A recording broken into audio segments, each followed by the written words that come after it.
She's going to learn most, grow the most, develop the most in the areas she's already strong. Your strengths are where you're going to learn and grow and develop the most. That's the one concept that the best leaders all seem to share, and it's an ROI thing, isn't it?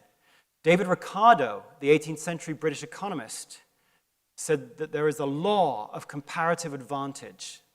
The best countries figure out their comparative advantage and leverage it. Peter Drucker, famous management theorist, said the best companies get their strengths together, make their weaknesses irrelevant. You heard that? It's a lovely construction. All one's saying here is the same true of people. The best leaders seem to realize every one of you in this room has strengths, and I'm sorry, you've all got weaknesses too, so where am I going to spend my time? This concept would simply say you're going to spend most time in the area where, like if you have it painted, I guess, like this, we want performance, you got strengths, you got some weaknesses, where do we spend most time? Not all time, where do we spend most time with you? I've only got time as your leader, or as your coach, or as your parent. Where do you spend most time? The best leaders would say you spend most time here because you're going to get a better ROI. I mean, it's not even moral. It's just pragmatic. I'm going to get a better return if I invest here, which when I say it is just a crashing glimpse of the obvious until you start asking people that question. So if you ask people in the US that question, you just ask them that exact question, where should you spend most time? 41% of people in the US go with strengths. 41%. In Britain, where I'm from originally, 38% go with strengths. Canada, 38% go with strengths. France? Who cares about France?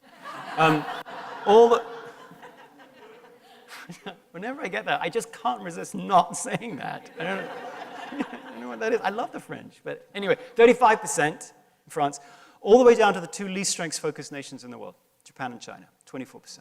24%, right? So yeah, okay, US is different than Japan and China. Okay, cultural differences.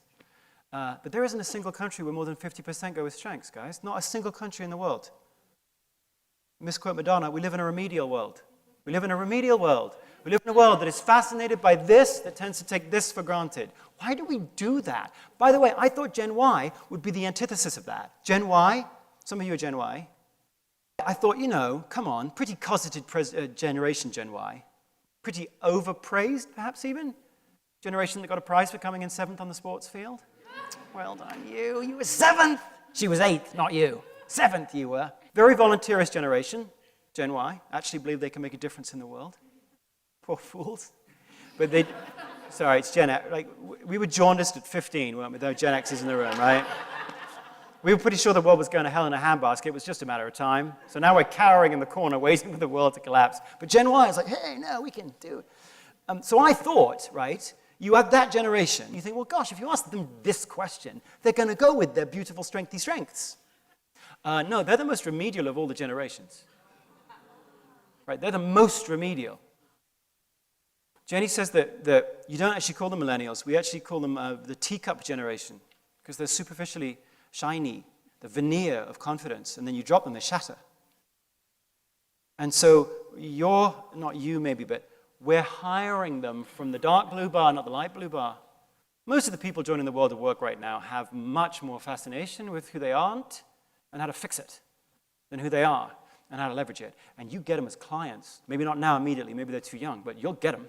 And they don't know what it takes to excel. They don't. They're 24, and they don't know. Why is that? Why are we so fixated on, if you look at this, why are we so fixated on the weaknesses versus the strengths? You may, and we can take questions on this, because this is, I don't have the answer to this. All I can do is show you the data. But I can give you one theory, one little theory, and then we'll move on. Fear. We are more fearful of our weaknesses than we are honoring of our strengths. In psychology, we say, you know, if someone's fearing, you'll know their need. I fear my weaknesses. I need to fix them.